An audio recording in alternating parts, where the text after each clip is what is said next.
All right, so this one says use the limit comparison test. And that's actually easier for me to do because I'm looking for something that I don't have to make an inequality out of it.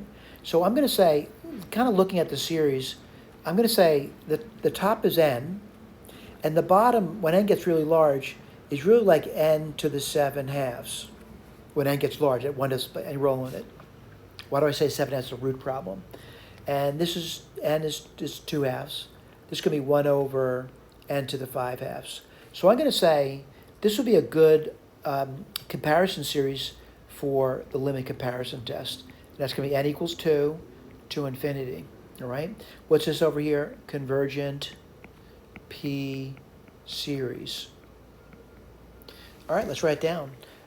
I'm using a limit comparison test, by the way. Limit n goes to infinity. I'm taking this term here. Let me write that down for you.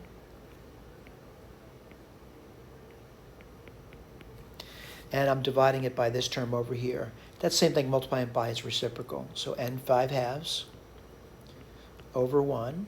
Let's go through that. What do you get? Limit n goes to infinity. You can get n to the 7/2. I want to point out that 7/2 is really the square root of n7. Let me write that down instead.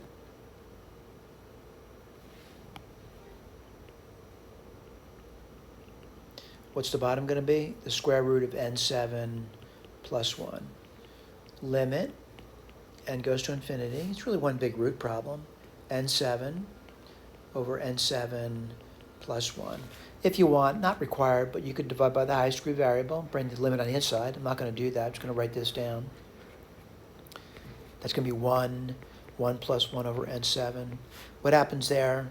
Well, if you thought about it, if n goes to infinity, that term 1 over n7 disappears. You left over the root of 1, which is 1. It's a finite positive number. What do I know about this over here? This series converges, and we're using a limit comparison test. Look at the work.